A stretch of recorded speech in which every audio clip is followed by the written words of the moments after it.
एक सरकारी स्कूल में बच्चे पढ़ रहे थे। धीमी धीमी बारिश की बूंदें जमीन पर बरस रही थीं। तभी स्कूल में एक जिला कलेक्टर की गाड़ी सायरन देते हुए आकर रुकती है। उस सायरन की आवाज को सुनकर स्कूल में उपस्थित सभी स्टाफ और बच्चे हैरान हो जाते हैं कि इतने बड़े अधिकारी आज इस सरकारी स्कूल में क्यों आए हैं। उसके बाद गाड़ी से जिला कलेक्टर उतरते हैं और डायरेक्ट प्रिंसिपल के ऑफिस में चले जाते हैं। ऑफिस में पहुंचकर वह एक टीचर के बारे में जानकारी लेते हैं जिनका नाम शीतल होता है, शीतल सर के बारे में। जैसे ही वह जिला कलेक्टर जानकारी लेते हैं तो प्रिंसिपल भी हैरान रह जाते हैं कि इतने बड़े अधिकारी को एक मामूली से टीचर में इतना इंटरेस्ट क्यों हो रहा है। तो वह उनसे पूछ ही लेते हैं कि आपको उनसे क्या काम है। तो जिला कलेक्टर साहब कहते हैं कि मुझे उनके कुछ पैसे लौटाने हैं, इसीलिए मैं उनके बारे में जानकारी कर रहा हूं। तो प्रिंसिपल बताते हैं कि वह तो यहां से काफी समय पहले ही रिटायर होकर जा चुके हैं। अब वह यहां पढ़ाने के लिए नहीं आते हैं, लेकिन मैं आपको उनका एड्रेस निकाल कर दे देता हूं। आप उनसे घर जाकर मुलाकात कर सकते हो। इसके बाद कलेक्टर साहब कहते हैं कि ठीक है, आप जल्दी से उनका एड्रेस मुझे दे दो। तो यह बात सुनने के बाद प्रिंसिपल सर और भी ज्यादा उत्सुक हो जाते हैं, यह जानने के लिए कि आखिर इतना बड़ा अधिकारी एक टीचर से मिलने के लिए इतना बेचैन क्यों है। तो वह फिर से पूछ लेते हैं कि अपने बारे में तो कुछ बताओ, क्यों आप शीतल सर से मिलने के लिए उतावले हो रहे हो और कितना पैसा आपने उनसे ले रखा है। तो इसके बाद जो जिला कलेक्टर होते हैं वह एक कुर्सी पर बैठ जाते हैं और अपनी कहानी प्रिंसिपल सर को बताने लगते हैं। वह बताते हैं कि सर, कुछ सालों पहले मैं भी इसी स्कूल में पढ़ा करता था। तो एक दिन क्लास में शीतल सर ने सभी स्टूडेंट से एक सवाल पूछा कि अगर तुम सभी को 0-100 मिल जाए तो तुम उन RS1 का क्या करोगे। तो इस सवाल के जवाब में सभी ने अपने अलग अलग तरह से जवाब दिए। कुछ स्टूडेंट ने तो कहा कि सर हम उन पैसों की चॉकलेट खाएंगे, तो कुछ ने कहा कि हम उन पैसों का झूला झूलेंगे, तो कुछ वीडियो गेम खरीदना चाहते थे, तो कुछ अपने लिए उन पैसों से खिलौने खरीदना चाहते थे। तो जब मेरे बताने का नंबर आया तो मैंने उनसे कहा कि सर, मैं तो अपनी माँ के लिए उनकी आंखों का चश्मा बनवा कर दूंगा, क्योंकि वह जब दूसरों के कपड़ों की सिलाई करती है तो आंखें कमजोर होने के कारण उन्हें थोड़ा कम दिखाई पड़ता है और अक्सर उनके हाथों में सुई चुभ जाती है। अब इस जवाब को सुनने के बाद शीतल सर अपनी कुर्सी छोड़कर मेरे पास आते हैं और मुझसे कहते हैं कि बेटा, ऐसा क्यों, तुम्हारी मां की आंखों के लिए चश्मा तो तुम्हारे पिताजी भी बनवा कर दे सकते हैं। तुम्हें उन पैसों को अपने लिए कुछ खेलने का खिलौना या कोई खाने की तुम्हारी पसंदीदा चीज भी खरीद सकते हो। तो इसके बाद वह लड़का कहता है, जो कि अब जिला कलेक्टर बन चुका था, कि सर, मेरे पिताजी की मृत्यु तो बचपन में ही हो गई थी। पिताजी के गुजरने के बाद मेरी मां ने मेरा पालन पोषण किया और वहीं मुझे पढ़ा लिखा रही है। वह दूसरे को घरे में काम करके और कपड़ों की सिलाई करके मेरा खर्चा पूरा करती है। उनकी आंखें अब थोड़ा कमजोर हो चुकी हैं, तो अगर उनकी आंखों के लिए चश्मा बन जाएगा तो सुई में धागा डालते हुए सुई उनके हाथों में नहीं चुभेगी। अब इन सब बातों को सुनकर शीतल सर बहुत ही भावुक हो जाते हैं और बड़े ही प्यार से उस बच्चे को अपने गले से लगा लेते हैं और कहते हैं कि बेटा, जो जवाब आज तुमने दिया है उससे पता चलता है कि तुम अपनी मां से कितनी मोहब्बत करते हो, और जहां तक मेरा अनुमान है तुम अपनी जिंदगी में एक बहुत बड़े इंसान बनोगे। उसके बाद शीतल सर उस बच्चे को 8,000 देते हुए कहते हैं कि बेटा, ये RS1 तो मैं तुम्हें अपने वादे के अनुसार दे रहा हूं, और यह जो RS1 मैं तुम्हें एक्स्ट्रा दे रहा हूं, इनको भी अपने पास रखो। जब तुम्हारे पास पैसे हो जाएंगे तो मुझे लौटा देना। इसके बाद कलेक्टर साहब बताते हैं कि उस दिन के बाद शीतल सर ने मेरी कई बार मदद की थी, जब स्कूल में फ्री की ड्रेस मिला करती और मुझे फ्री में पढ़ने की किताबें भी दिला दिया करते थे। कभी कभी मुझे पहनने के लिए जूते भी दिला दिया करते थे। उनके बहुत ही एहसान है मुझ पर। मेरी कामयाबी के पीछे उनका बहुत बड़ा योगदान रहा है और इसी वजह से मैं आज उनसे मिलने के लिए आया हूं, उनके पैसों को लौटाने के लिए आया हूं। अब इस बात को प्रिंसिपल भी सुनते हैं तो वह भी भावुक हो जाते हैं और इधर इस बात को सुनाते हुए कलेक्टर बाबू भी रोने लगते हैं। इसके बाद प्रिंसिपल सर स्कूल के पुराने रजिस्टर में से शीतल सर का एड्रेस निकालकर कलेक्टर साहब को दे देते हैं। उसके बाद कलेक्टर साहब अपनी सरकारी गाड़ी में बैठकर उस दिए गए एड्रेस पर जाने लगते हैं। थोड़ी देर का सफर तय करने के बाद वह इस एड्रेस पर पहुंच जाते हैं। वहां जाकर पता चलता है कि वह तो यहां से अपना घर बेचकर किसी दूसरे शहर में शिफ्ट हो गए हैं। पास पड़ोस वालों से जानकारी की तो वर्तमान उनका एड्रेस भी मिल जाता है।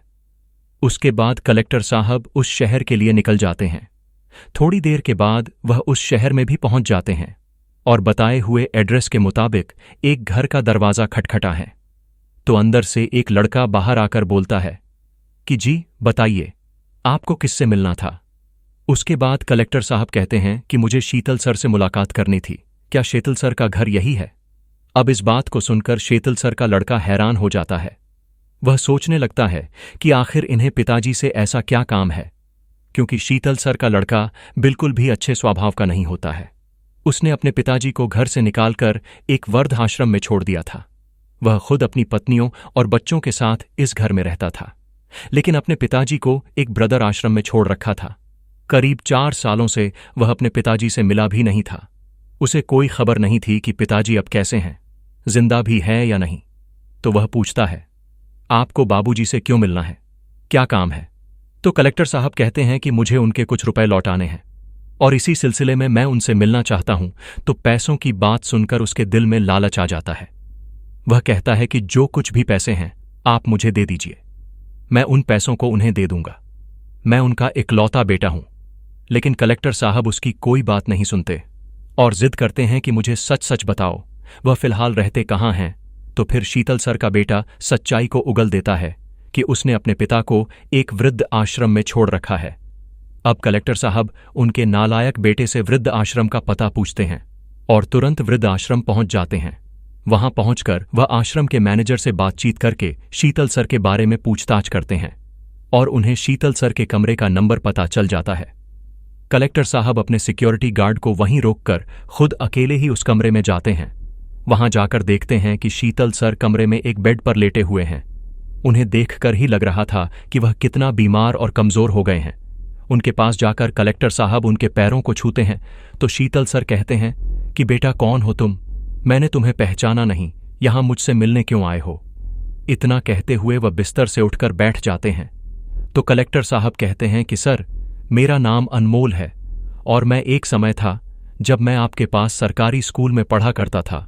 तो शीतल सर अपने दिमाग पर थोड़ा जोर डालते हैं। उनकी याददाश्त अब थोड़ी कमजोर हो चुकी थी, लेकिन वो उसे पहचान जाते हैं कि यह वही लड़का है जिसको मैंने आर्स दिए थे इसकी मां की आंखों का चश्मा बनवाने के लिए। तो वह एकदम से कहते हैं कि अच्छा बेटा, तुम वही अनमोल हो जिसको मैंने एक बार आर्स 2000 दिए थे और कहा था कि इनमें से RS1 का चश्मा बनवा लेना और RS1 अपने पास रखना। जब तुम्हारे पास पैसे होंगे तो मुझे लौटा देना। आपने कई दफा मेरी इसी तरह से सहायता की थी और मैं आज आपके उन्हीं पैसों को लौटाने के लिए आया हूं। अब इस बात को शीतल सर सुनते हैं तो उनकी आंखें नम हो जाती हैं और आंखों से आंसुओं की लड़ी टपकने लगती है। शीतल सर को रोता देख अनमोल थोड़ा सा हैरान रह जाता है। तो वह उनसे पूछता है कि सर, आप ऐसे क्यों रो रहे हो। उसके बाद शीतल सर अपनी आप भी थी अपनी पूरी कहानी कलेक्टर अनमोल को बताने लगते हैं। वह बताते हैं कि बेटा, उस समय मैंने तुम्हें सिर्फ आरिस दिए थे, जो कि तुम्हें आज इतने समय के बाद भी याद है, और एक मेरी अपनी सगी औलाद है जिसका मैंने पालन पोषण कर बड़ा किया। अपने पिता होने का फर्ज मैंने बखूबी निभाया, लेकिन फिर भी उससे मेरी कोई कदर न हो सकी। वह मेरी भावनाओं के साथ खेलता रहा और मुझे यहां वृद्ध आश्रम छोड़कर चला गया। और एक तुम भी किसी मां के बेटे हो जिसको मैंने पैसे दिए थे, तो जो तुम आज उन पैसों को लौटाने के लिए यहां आए हो। अब अनमोल उनके आंसुओं को साफ करते हुए उन्हें दिलासा देता है। तो शीतल सर अनमोल से उसका हालचाल लेते हैं और पूछते हैं कि बेटा, अब तुम करते क्या हो। तो अनमोल बताता है कि सर, मैंने आगे भी अपनी पढ़ाई को जारी रखा और मेहनत मजदूरी करके अपनी फीस को जमा करता रहा। खूब लगन के साथ पढ़ाई की और आज एक जिला कलेक्टर बन गया हूं। अब शीतल सर यह बात सुनते हैं तो अनमोल की पीठ थपथपाते हुए कहते हैं कि शाबाश बेटा, तुमने बहुत अच्छा काम किया जो अपनी पढ़ाई को जारी रखा और एक कामयाब इंसान बन गए। अब इसके बाद दोनों बहुत देर तक बात करते हुए वहीं बैठे रहते हैं। बातचीत खत्म करने के बाद जो अनमोल होता है वह शीतल सर से कहता है कि सर, अब आप अपना सभी सामान बैग में पैक कर लीजिए और मेरे साथ चलिए। इस बात को सुनकर शीतल सर अचंभे में पड़ जाते हैं। वह पूछते हैं कि बेटा अनमोल, तुम मुझे यहां वृद्ध आश्रम से कहां लेकर जाना चाहते हो। तो कलेक्टर साहब कहते हैं कि कहीं नहीं सर, आपको एक अच्छी जगह लेकर जा रहा हूं जहां आपको होना चाहिए था। उसके बाद अनमोल वृद्ध आश्रम के मैनेजर से बात करके उन्हें वहां से लेकर अपनी गाड़ी में बैठा आता है और सीधा अपने घर की तरफ को चल देता है। घर पहुंचता है तो दोस्तों कलेक्टर साहब का बहुत ही बड़ा एक घर होता है। घर के अंदर उनके 2 बच्चे रहते थे। जैसे ही उनकी गाड़ी सायरन देते हुए गेट के घर के बाहर आती है तो दोनों बच्चे बाहर भागते हुए आते हैं कि पापा आ गए, पापा आ गए। इसके बाद अनमोल अपनी गाड़ी से उतरता है और साथ में ही शीतल सर को भी गाड़ी से उतार लेता है और कहता है कि आज के बाद सर आपका यही अपना घर है, अब आप यहीं हमारे साथ रहोगे, ना कि वृद्ध आश्रम में। अब जैसे ही शीतल सर अनमोल के मुंह से इतनी बड़ी बात सुनते हैं तो हैरान रह जाते हैं और बहुत ज्यादा वह भावुक हो जाते हैं। एक बार फिर से उनकी आंखों में आंसू आ जाते हैं। फिर कलेक्टर साहब उन्हें अपने गले से लगा लेते हैं और चुप कराते हैं। इतने में ही अनमोल की मां और पत्नी भी बाहर आ जाती है। उसके बाद यह सब लोग शीतल सर को अपने साथ घर के अंदर ले जाते हैं। अनमोल उन्हें अच्छे से नहला आता है और नए कपड़े पहनाकर उन्हें बहुत बढ़िया से अपने घर में रखता है। कलेक्टर साहब की मां और उनकी पत्नी को शीतल सर के बारे में सब कुछ मालूम था कि कभी को इन्होंने हमारे बेटे की पढ़ाई में बहुत मदद की थी और मां का चश्मा बनवाने के लिए भी RS1 दिए थे। हर तरह से उन्होंने अनमोल की सहायता की हुई थी, तो इसलिए मां और पत्नी भी उनका बहुत मान सम्मान करती हैं। डॉक्टर साहब शीतल सर की बहुत अच्छे से देखभाल करते हैं। उनके दोनों बच्चे उनके साथ खूब मजमस्ती के साथ खेलते थे और धीरे धीरे उनका स्वास्थ्य भी अच्छा हो जाता है क्योंकि सभी लोगों ने उन्हें बहुत प्यार और मान सम्मान दिया। अब जब शीतल सर कभी अकेले में बैठकर अपने बेटे के बारे में सोचते और फिर इस बेटे के बारे में सोचते जिसको केवल कभी RS1 देकर मदद की थी और आज उसने उन पैसों की कीमत को कुछ ऐसे अदा किया, जब भी वो सब बातों के बारे में सोचते तो उनकी आंखें भर आती थीं। लेकिन कलेक्टर साहब ने उन्हें कभी भी ऐसी कोई बात महसूस नहीं होने दी। समय ऐसे ही बीतता गया। अब जो शीतल सर का लड़का होता है वह जिस जॉब को करता था उसमें वह कुछ धांधली करने की वजह से उस पर केस दर्ज हो जाता है और उसे इस बात का भी पता था कि उसके पिताजी अब वृद्ध आश्रम में नहीं रहते बल्कि एक कलेक्टर के घर में रहते हैं। वह अपने बचाव के लिए सीधा कलेक्टर साहब के घर पर पहुंचता है। वहां पहुंचने के बाद बाहर गार्ड से कहता है कि इस घर में मेरे एक बूढ़े पिताजी रहते हैं, मुझे उनसे मुलाकात करनी है। उसके बाद सिक्योरिटी गार्ड कहता है कि आप 2 मिनट बाहर ही खड़े रहिए, मैं अंदर बात करके आता हूं। अंदर जाकर वह गार्ड शीतल सर से कहता है कि सर एक नौजवान लड़का आया है जो खुद को आपका बेटा बता रहा है और आपसे मिलना चाहता है। तो वह सिक्योरिटी गार्ड से कहते हैं कि तुम उससे जाकर कह दो मेरा कोई बेटा नहीं है, मेरा बेटा तो बहुत समय पहले ही मर चुका है। मेरा वह बेटा मेरे लिए उसी दिन मर गया था जिस दिन वह मुझे वृद्ध आश्रम छोड़कर गया था। मेरे लाख मना करने पर मेरी कोई बात नहीं सुनी थी, मेरी भावनाओं का खिलवाड़ किया था। अब सिक्योरिटी गार्ड बाहर आता है और उनके बेटे से ऐसा ही बोल देता है। अब उनका बेटा यह सब बातें सुनता है तो बहुत ही शर्मिंदा हो जाता है, लेकिन वह फिर भी कोशिश करता है कि किसी भी तरह से अपने पिताजी से मिलना चाहिए। इसलिए वह बाहर ही खड़ा होकर अपने पिताजी को आवाजें लगाने लगता है। कहता है कि पिताजी मेरी बात को सुनिए, मैं आपका बेटा यहां बाहर खड़ा हुआ हूं।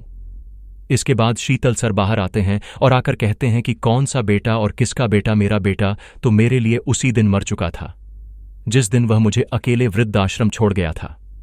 मैंने तुमसे कितनी ही मिन्नतें की थीं कि बेटा मेरे साथ ऐसा बर्ताव मत करो, लेकिन तुमने मेरी एक ना सुनी थी, तो फिर तुम आज क्यों यहां चले आए हो?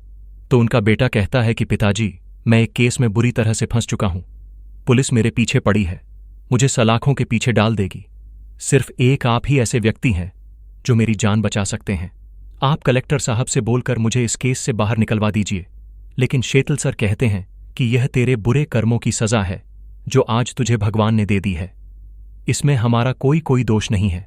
जो तुमने बोया था आज तुम्हें वह काटना ही पड़ेगा। इतना बोलकर शीतल सर गार्ड से कहते हैं कि इसे यहां से धक्का मारकर बाहर निकाल दो, ऐसे मुजरिम को अपनी दहलीज पर भी न रोको। इसके बाद वह वहां से चला जाता है। तो शाम में कलेक्टर साहब घर लौटते हैं तो उन्हें भी सारी बातों का पता चलता है कि आज शीतल सर का बेटा उनसे मिलने के लिए यहां आया था और उन्होंने उसे यहां से धिक्कार हुए भगा दिया था। कलेक्टर साहब को तो पहले ही पता था कि उनका बेटा अच्छा इंसान नहीं है, इसलिए वह इस केस में कोई दिलचस्पी नहीं लेते और बात को ऐसे ही जाने देते हैं। इस सब के बाद शीतल सर अपने शिष्य के साथ ही खुशी खुशी अपना जीवन व्यतीत कर देते हैं। तो दोस्तों, यह थी आज की कहानी, जिस कहानी में एक टीचर ने अपने स्टूडेंट को RS1 देकर उसकी सहायता की और उन RSC हजार का बदला उस लड़के ने बड़े ही बेहतरीन तरीके से अदा किया। आप क्या कहना चाहोगे इस कहानी के बारे में? नीचे कमेंट बॉक्स में हमारे साथ अपनी राय जरूर शेयर करें।